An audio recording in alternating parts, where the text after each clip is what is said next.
welcome everybody. Thank you for being here. If you're just walking in, just feel free to get yourself something to eat, something to drink. Wonderful.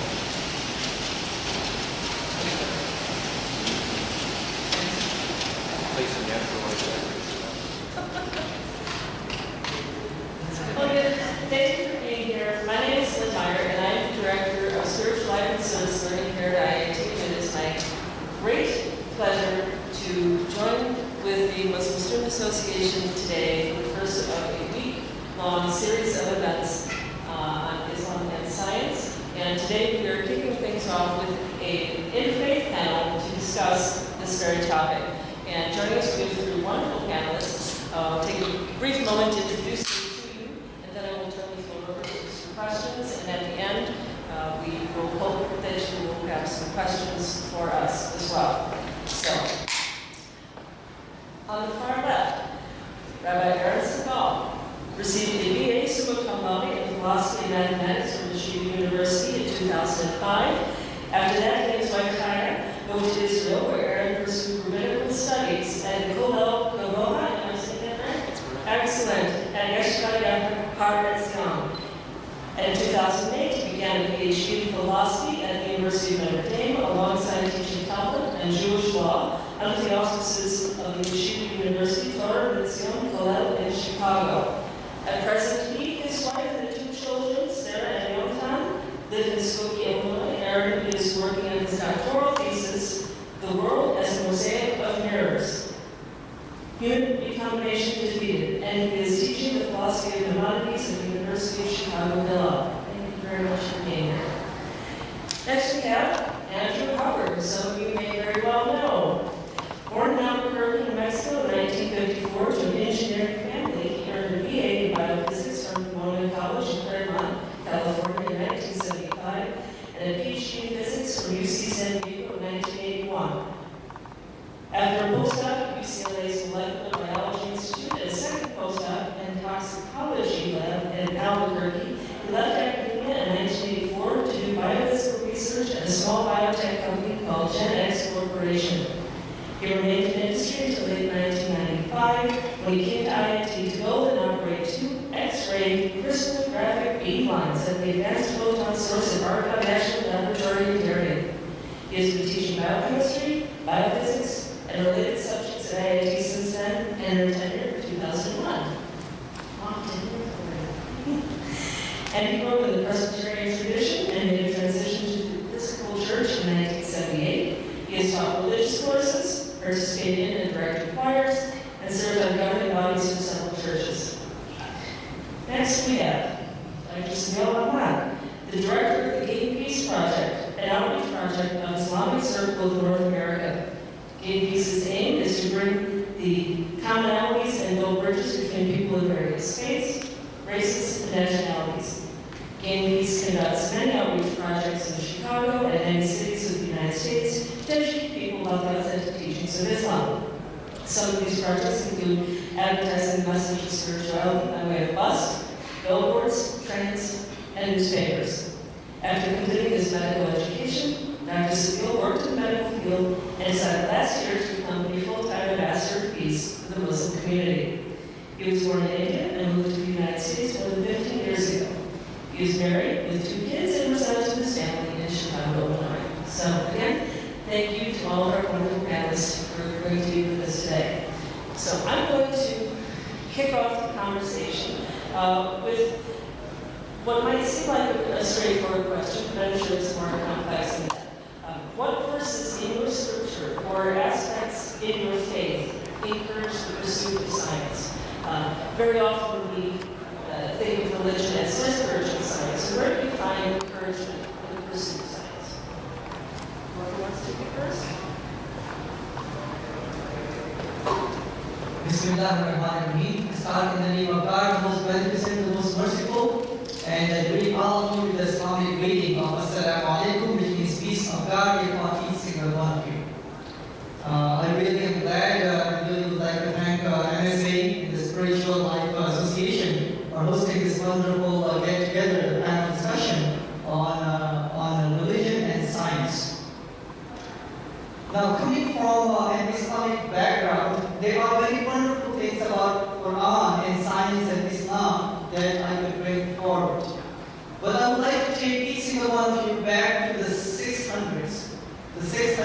CE, the Common Era.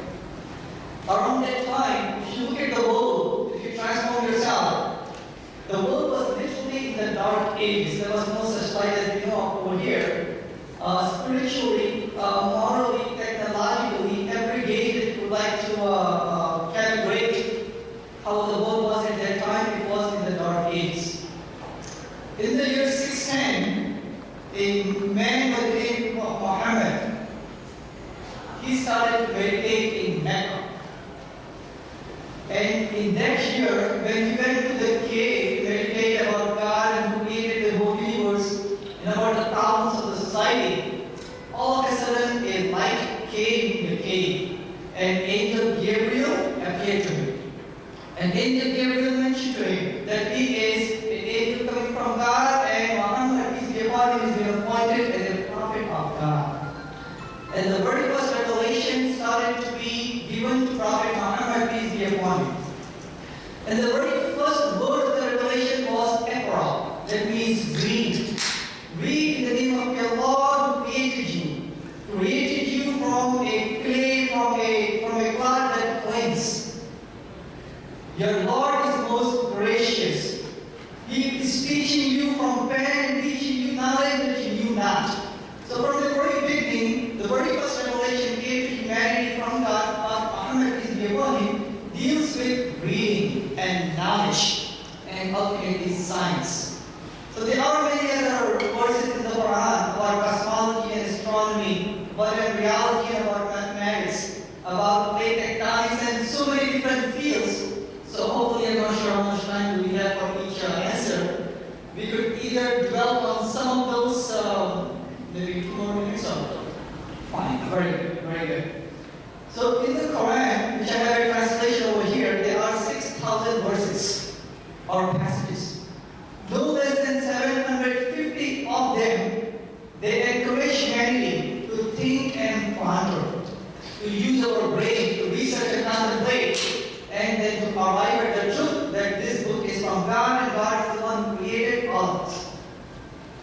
So for example, when it comes to the field of cosmology, about how the world and the whole universe began, it says in the Quran chapter 21 verse number 30, that do not the unbelievers ponder that the heavens and the earth are joined together in one primordial mass, and it is God who has set it asunder.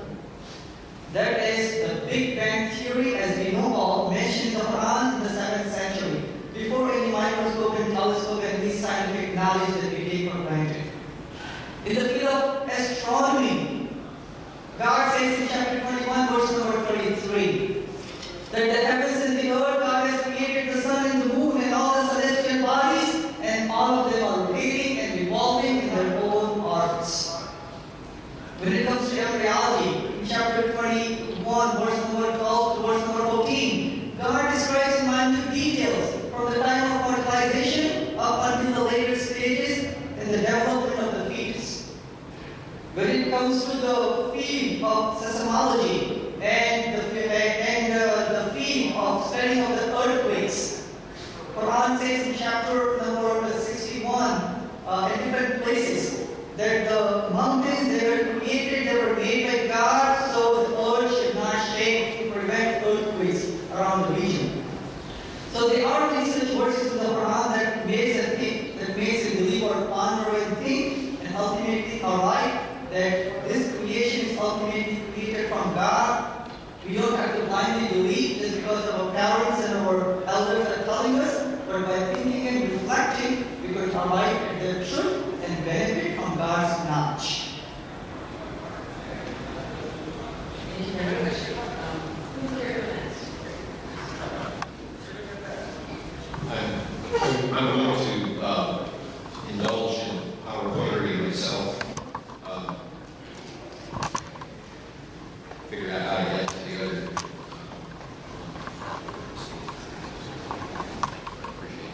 I'm a Mac person, so there we go. So, in answer to this question, I start with a passage that my two fellow panelists will also recognize in Scripture, and that's a passage from Job 38, where God says to Job, I will ask questions and you shall answer. Where were you when settled this dimension, surely you should know. But God's being a little bit facetious there. But the point is that God is reaching out and encouraging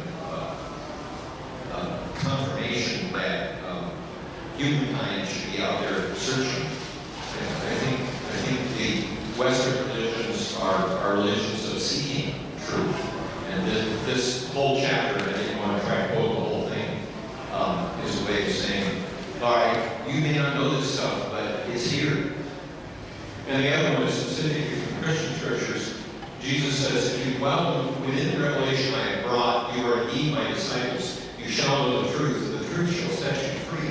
Now, that passage has been used as proof texting for an awful lot of things, and I'm not here to try to necessarily sell you on that, but I think what you can say is that this is an affirmation that the truths that are contained in our faith experience can be expanded and extended to the freedom of seeking out knowledge and truth in other realms, including that of experimental science. Thank you very much.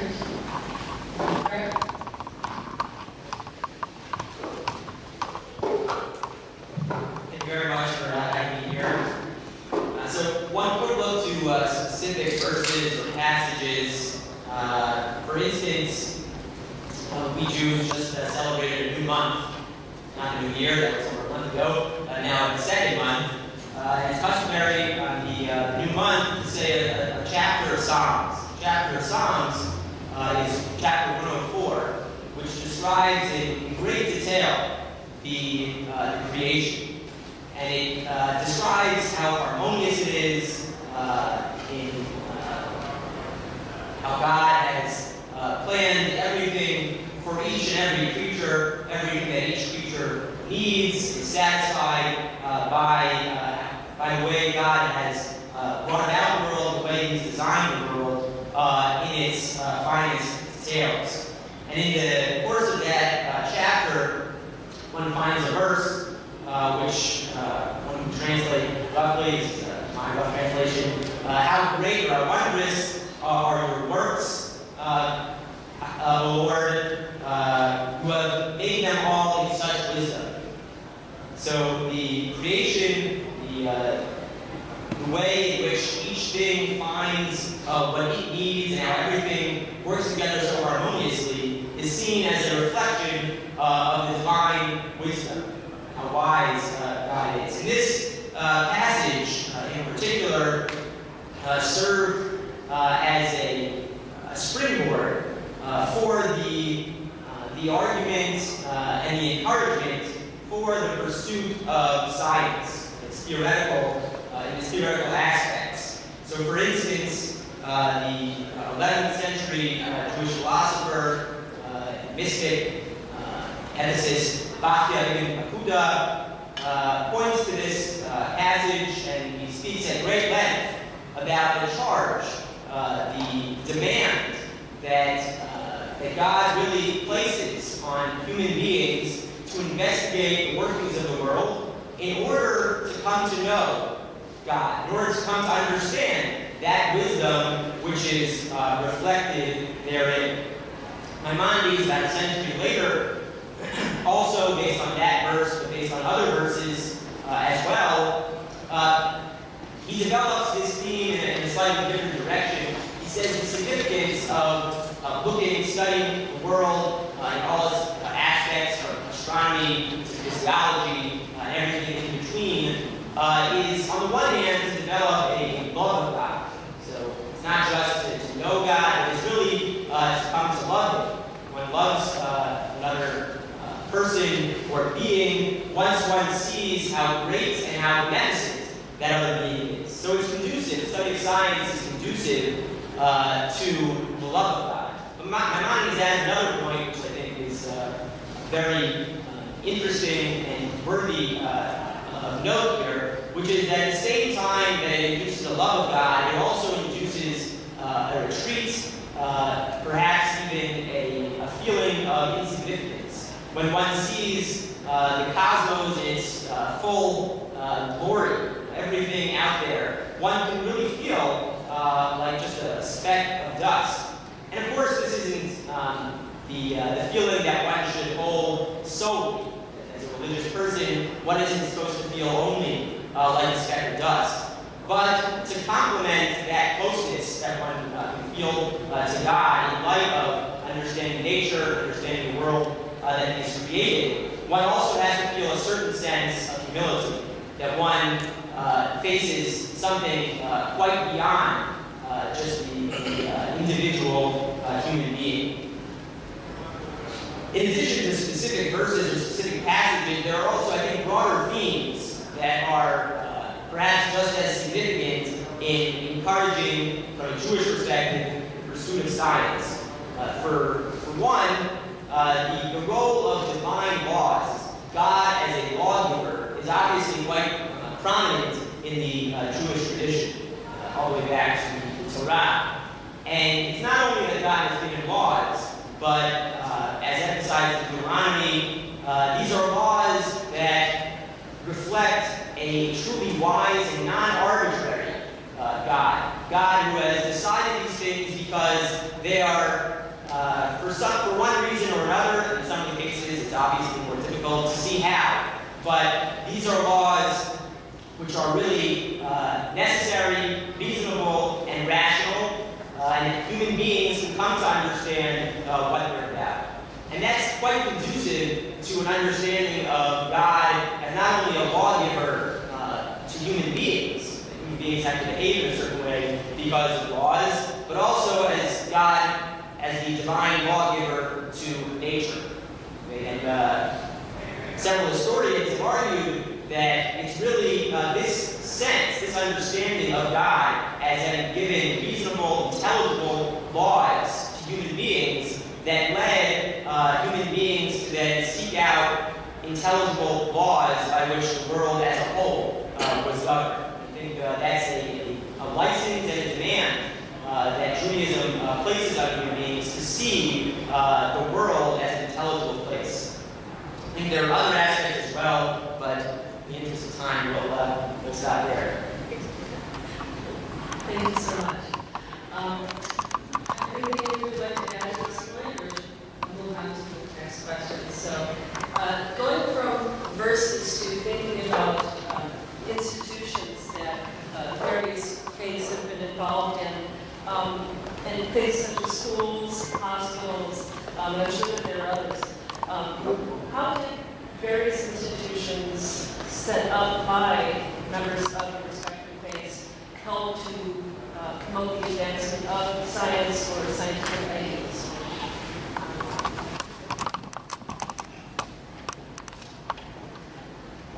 Speaking of Maimonides, he was an alumni of a university created by Muslims. Would anyone of you be able to guess what was that university? Maimonides was a very great Jewish scholar. He's called as the second oldest. Way back in the 1100s, he went to a university in a Muslim country looking at the book as not okay.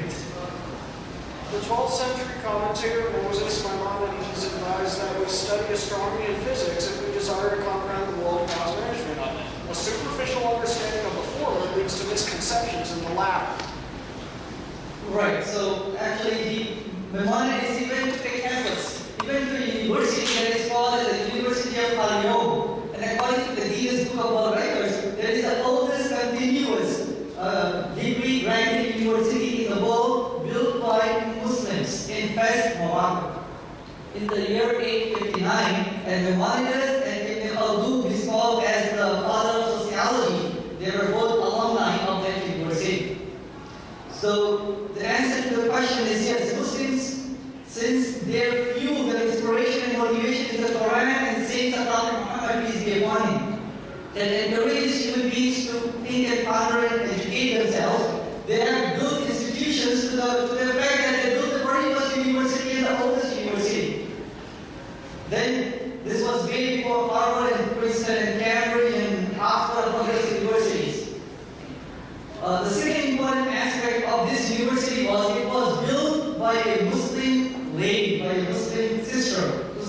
was Fatima or Family. Now again, other motivation was the saying of Prophet Muhammad, peace be upon him, in which he mentioned that gaining of knowledge is an obligation for both males and females. Right? So looking at that, we have close to 8,000 plus female scholars of the highest caliber, Muslim female scholars. Number second institution that Muslims have developed, they developed the very first hospitals that we know of as of today. They were the ones who created hospitals in which they specialized in different departments. The Department of Internal Medicine and Surgery, Psychiatry and Pediatrics. So now when we go to the hospital, we are admitted to a specific department. So it were Muslims 10,000 years ago. They were the pioneers, they were the innovators of these hospitals.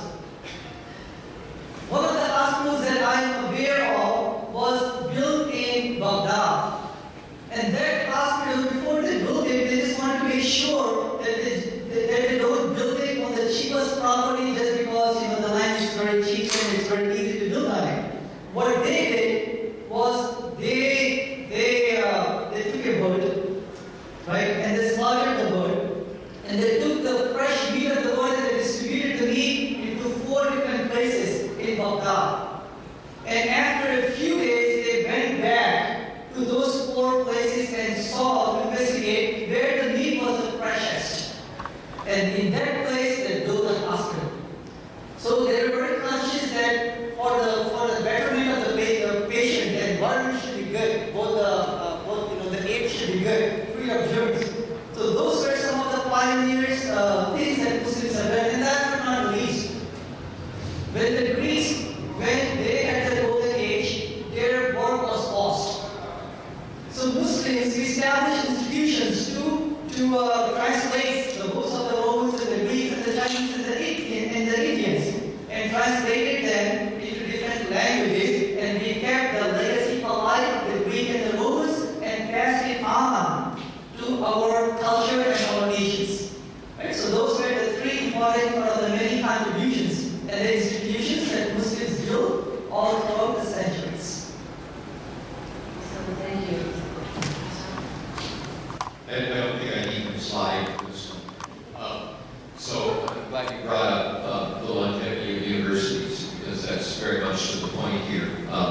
Other than the Japanese chrysanthemum throne, the Icelandic parliament, and the British parliament, all of the institutions, major institutions of the world that are more than 500 years old are universities, including one you mentioned, and also Bologna, Paris, Oxford, Cambridge, and a few others. So it's one of the things that imposes a certain amount of humility on those of us who are career academics.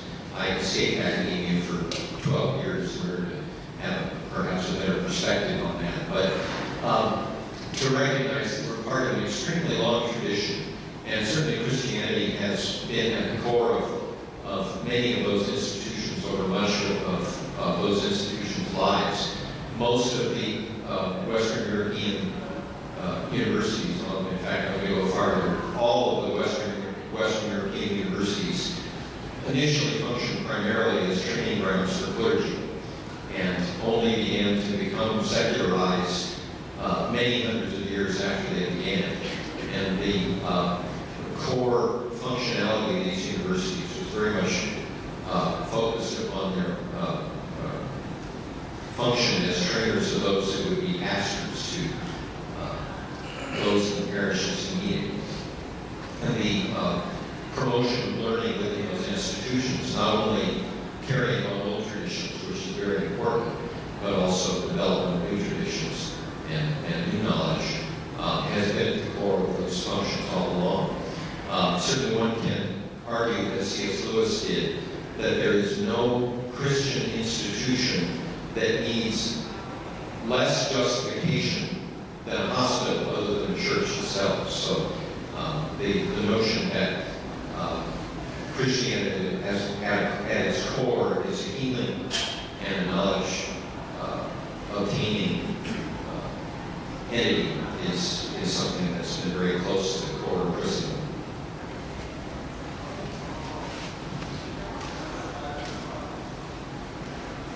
we're talking about institution building, I guess it's easier to build institutions when one is allied to a state or political entity.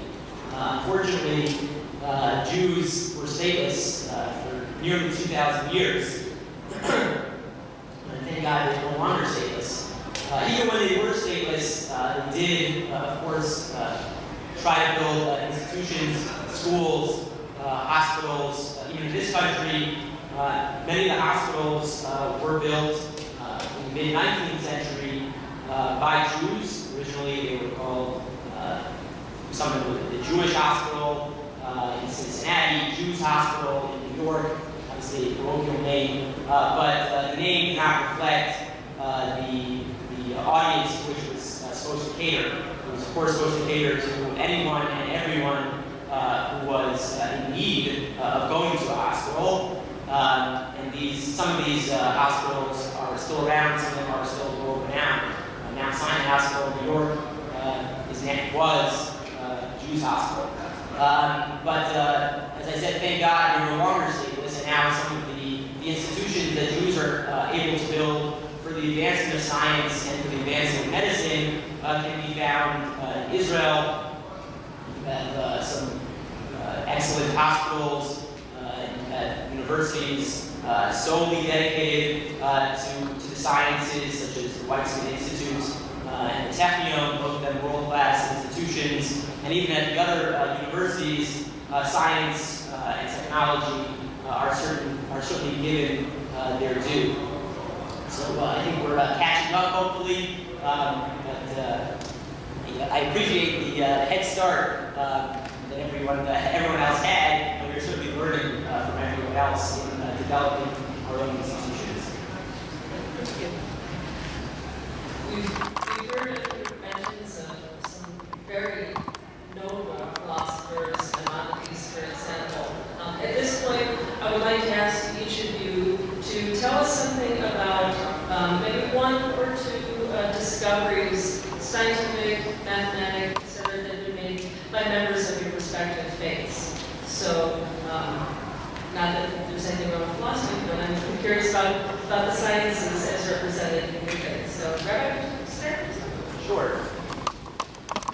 So yeah, I guess I was going to talk about an innovation in medicine. In the other areas of science, one can find many Jews who made great discoveries. Einstein's a household name, Niels Bohr.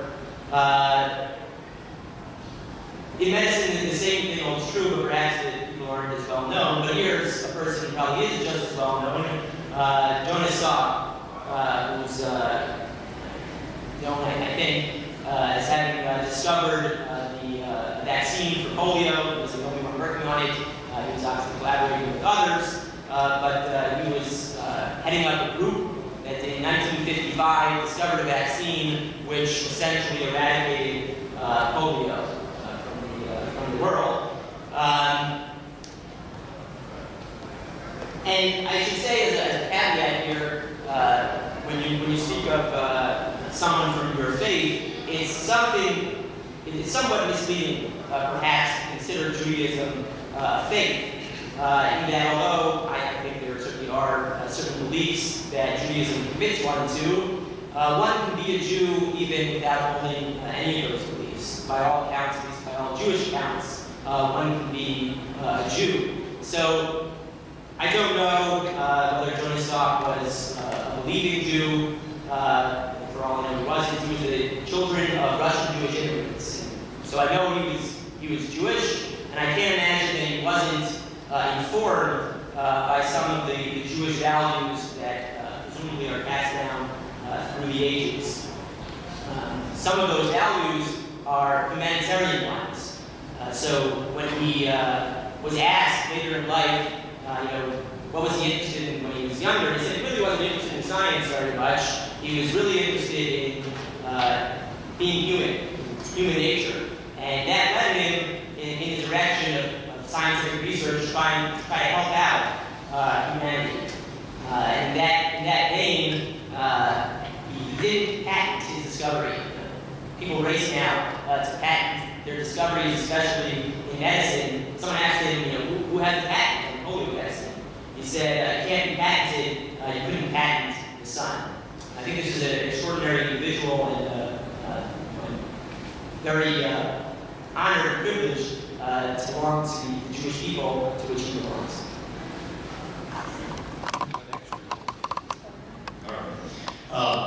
I could pick a lot of people. I'm going to start with Newton. Newton actually spent more of his life pondering mystical, religious questions than he did doing physics. Now, that doesn't necessarily make him a better person or even a better Christian for having done that, but it does illustrate how close to the center of his being his religious faith was. Newton was a complicated person. He was probably a depressive, among other things, than a lot of talented people are. And I think what we can say about it is that his Christian faith was a great deal of what got him up in the morning and enabled him to develop all the magnificent mathematics and physics that he did. My second example that I'm going to draw is a little bit more obvious, and that's of Gregor Mendel, who was an Augustinian monk, and his, at the time, almost completely unrecognized genius in developing what then, half a century later, became identified as Mendelian genetics, was something that he did as part of his duties as a monk, as a priest, in this quiet monastery that he worked in Germany. My final example is a complicated one, and that's Francis Collins, who's very much alive. He's the director of the National Institutes of Health at this point. He's an evangelical Christian who is also one of the architects and developers of the Human Genome Project. Collins has had a great deal to do with helping to articulate for the evangelical community, which I am not a member of, by the way, a way to be gung-ho about science and at the same time be faithful to not only the Christian tradition, but their particular varieties of it.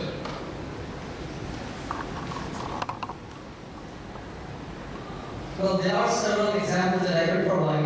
Actually, I have a very wonderful book up here. If you get a chance to purchase the book, it is very good. It is called 1001 Inventions. Right? These are just a speck of the iceberg about some of the many wonderful contributions that Muslims have done all throughout the centuries. When we took our chemistry, right, in the chemistry lab, all of us, we worked with the flask and the test tubes and all of those instruments. The developer of those instruments was none other than a Muslim scientist by the name of Ibn Hayyan, about 1,000 years ago. And we still use those things in our labs. Number two, when we go to the hospital and some of our family members or relatives or neighbors, when they have been treated in the surgery lab, all of those instruments that you see up there, they were developed 1,000 years ago again by the Muslim surgeons. When it comes to the field of pediatrics, which is a field of the diseases of the children, Al-Razi is the one who is being called as the father of pediatrics, means his contributions that he made. When we speak about medicine in general, a Muslim doctor by the name of Ibn Sina, he's been called as the father of medicine to the many contributions which he made, including when we go to the hospital, when they take the pulse on the wrist to measure the heart rate, he was the one who innovated that. But of all the ideas, there was one idea that kind of sticks out in my mind, and I would like to relate that this was done by a Muslim scholar. According to New York Times, from the year 1000 CE up until the year 99 CE, they have taken a survey of the best idea in 1000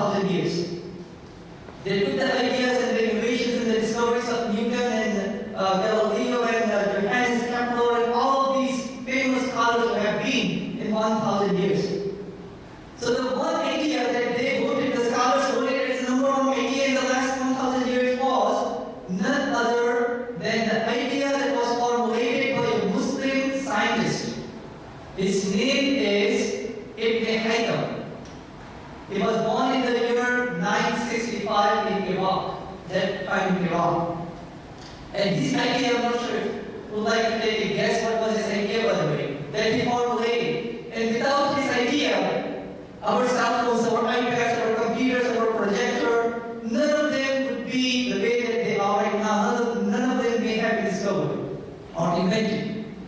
But the audience would like to take a shot at what was the idea that he formulated. Yes? No, that's a good answer, but not number 0. Yes, sir. Algebra was done by a Muslim mathematician by the name of Ibn Khwarizmi, right? So the idea that was formulated by Ibn Haytham was the idea of scientific method. Every research institution, every research and development lab, anywhere in the world, they are dependent on the idea of scientific method, right? So according to New York Times, this is the number 1 idea in the last 1,000 years. And he's been called, by the majority of the scientific world, as the very first true scientist. And to top it all off, he's also called as the father of optics. So these were some of the discoveries and inventions upon whose shoulders our scientific revolution, the Renaissance, the Industrial Revolution was built upon. So in a nutshell, yes, Muslims in the various fields of science and technology since 1,000 years, when the whole world was in a state of darkness. It was the Muslim Spain, the Muslim Baghdad, the Muslim Cairo, the Muslim Damascus. These were the places where the light of technology and science was alive. And last but not the least, in Muslim Spain, institutions of higher education were built to such an extent that our Jewish friends, our Christian friends, and people of different faiths and nationalities and cultures, they used to come there and benefit from those institutions built by the Muslims. Thank you very much. At this time, I'm going to ask one last question, which is a bit more open-ended, I think, for all of you. Some of you may have heard a term that's become popular in the last few years. It's called creation care. And that can extend to any of a number of fields. We could talk about sustainability, we could talk about pollution, we could talk about animal rights. How do we care for creation? And I would like for each of you to give us an example of scientific research or insights offered by each of your faiths as relates to creation care. Anyone start? How many of you would be willing to hazard a name for a person who's been credited with having saved 1 billion lives since World War II? Does the name Norman Borlaug mean anything to some of you? So he's often credited, he died 3 years ago, I think, but he's often described as the father of the Green Revolution of the 1960s or 80s. And there are those in the sustainability world who regard Borlaug as a step backwards because he developed methods that depend on chemical fertilizers. But the fact is that he spent most of his life developing improved varieties of grains that have enabled the survival and the more than just survival, the flowering of life in something like 1 billion people since he began his research in the 1950s, first in Mexico and then in many other parts of the world. And he was very conscious of the problems that some of his grain varietals gave rise to. So he wasn't just blindly doing this kind of work. He cared deeply about the long-term consequences of it as well. So I see Borlaug as an important example of that within Christendom. I also want to throw out the name of Catherine Jeffers, who is the presiding bishop of the Episcopal Church U.S., and she's a PhD oceanographer and has been very supportive of the Episcopal Church's developments of sustainability and environmental awareness.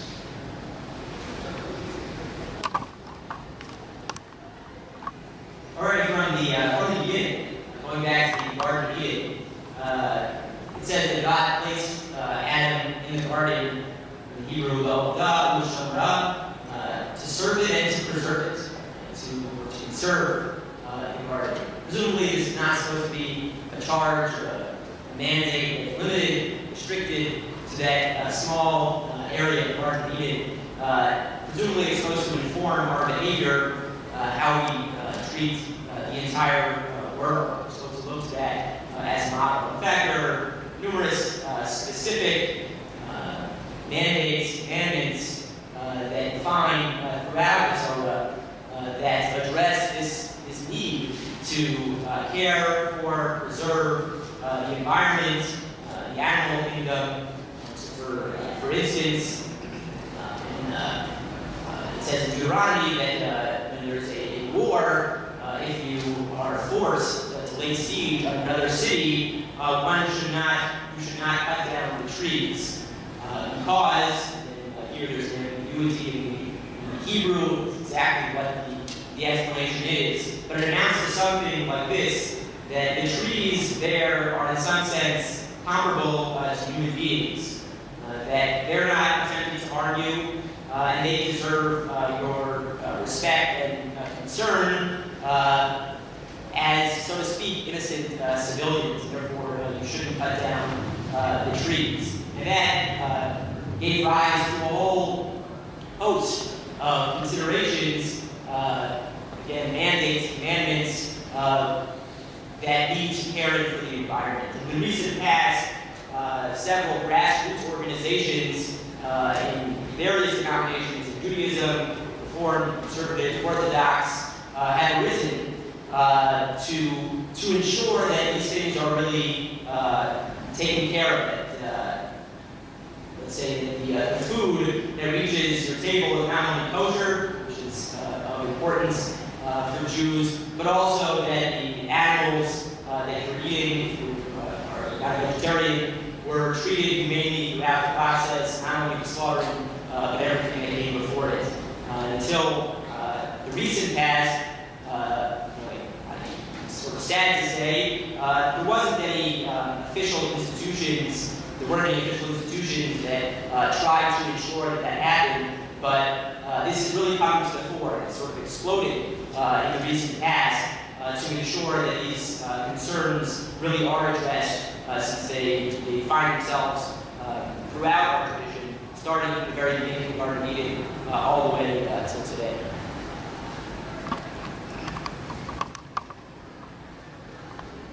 When you look at the sayings of Prophet Muhammad, peace be upon him, two of them come to my mind that speaks about a complete revolution way back 1400 years ago. In one of his narrations, Prophet Muhammad, peace be upon him, he mentioned about encouraging people to plant seeds and to make the environment green. So he mentioned that as you are close to planting a seed, and if you see the day of judgment approaching, then do not just leave the seed aside, but plant the seed even in that last moment. So from birth to death, we are supposed to take care of the environment. Quran, which is the word of God, says in there that humanity or human beings are been created as the Khalifa, as the caretakers. So God has given us a responsibility, not just to worship God, but also to take care of the whole universe, the animals, the plants, and all the humanity around us. Prophet Muhammad, peace be upon him, he also mentioned that when we pray 5 times a day, before we pray, we have to physically cleanse ourselves. So we have to perform ablution. And suppose if a person is performing ablution by a river, a flowing river, so there will be lots of water in there. But even in that instance, we are not supposed to overuse the water. We are supposed to just use enough water, even though there is abundance of water, just to create that notion, that consciousness that we are supposed to preserve and save the environment.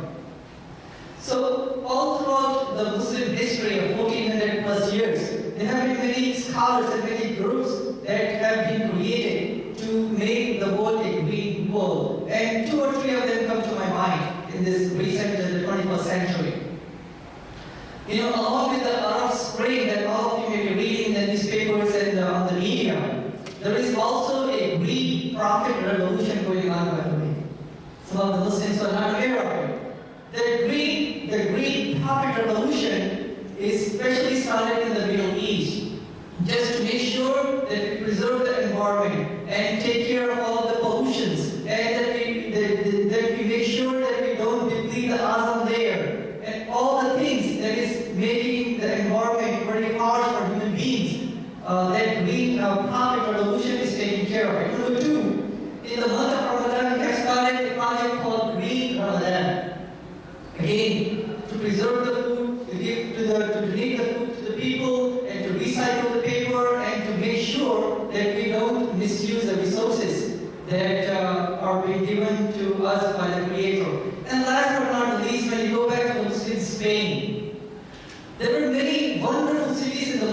Spain with the name of Seville and Cordoba and other cities.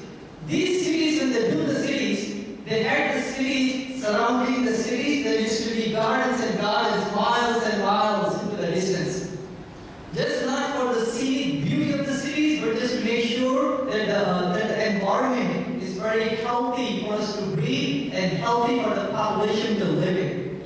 So yes, in a nutshell, Quran itself speaks about the great revolution. Prophet Muhammad peace be upon him, he speaks about taking care of the environment, and Muslims all for the centuries they have been contributing to this wonderful encouragement of the Quran. Thank you very much. I see we have about 5 minutes left, so I think we have time to take maybe one question. If anybody has a question for any of our panelists.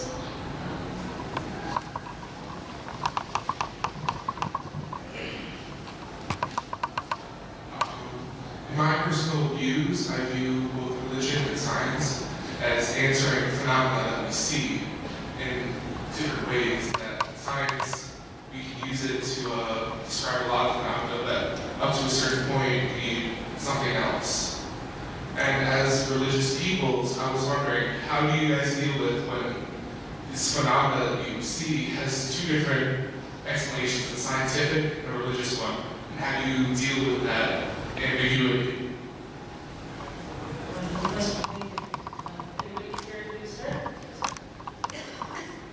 I'm taking the microphone first because I have to go teach a class. But I believe that religion and science offer 2 different approaches to truth, and therefore they're asking different questions that may ultimately converge, but because the methods are so different, the opportunity for independent modes of inquiry is enormous, and that's why I don't find in my own life a particular amount of conflict.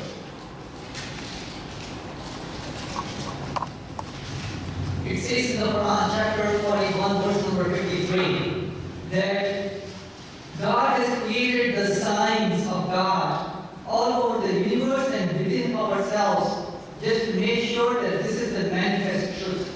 So, science, pondering, contemplating, and research, it is part of Islam. Right? So, in that sense, in Islam, science is not just incompatible, it is totally compatible with the Islamic faith. So, in that reason, many scholars and institutions were built because there was a fusion and not friction between Quran and science.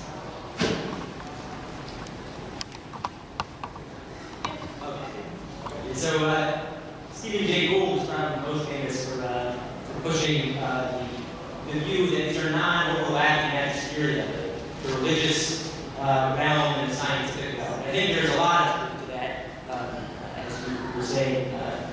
I think that there is, on the other hand, significant overlap and room for interaction in the ways that we had all spoken about with respect to the first question. That there's a real opportunity for synthesis, not just that they can live side by side, one's religious beliefs and some scientific beliefs, but that one can really come to a greater religious understanding through one's scientific approach and beliefs, and vice versa. Thank you very much. With that, I think we're going to wrap up. I'm going to turn the floor over to Sabeel. Hello everyone, my name is Panelists. On behalf of the Muslim Association, I want to thank everyone for coming here, and especially the panelists. Just a quick thing, if you like this panel, this is the first Interfaith panel of this semester. Then we're going to have another Interfaith panel on science and religion, the very same topic, on November 16th. This will be in the ballroom that's right beside us, and it will be at the same time, November 16th. The other thing is, the NSA, this whole week, we are holding the Science and Religion Week at IIT. So the first, today's event was the first event of the week. So during the rest of the week, we have lectures at the same time. Tomorrow, Dr. Sabeel Ahmed will give a lecture on NPCC ballroom that's right over here on Quran and science. So he'll elaborate more on the verses that he talked about in today's lecture. On Wednesday, we have very distinguished researcher from Northwestern University, Dr. Malik Siddiq. He has been in Chicago Tribune and many other magazines and newspapers for his research. He will lecture on science and religion, aspects of human experience. Then finally on Thursday, we have a lecture on scientific progress and Islamic civilization. And on Friday, now this is very interesting, Friday's lecture will be on theory of evolution and religion. So many of you might have heard about this, the debate between intelligent design or evolution. So this is something interesting, and this will be at 12 to 1. And after that, MSA will hold an open house at Far Off. So thank you everyone again. I would like from the MSA to give a gift of the copy of the Quran and Book of Science to Professor Howard and to Rabbi here. Very good. Gift from the MSA. And the schedule for the week's events are on a flyer. It's on the desk upstairs. If you want to take the schedule, you'll know where the lectures are and where they are.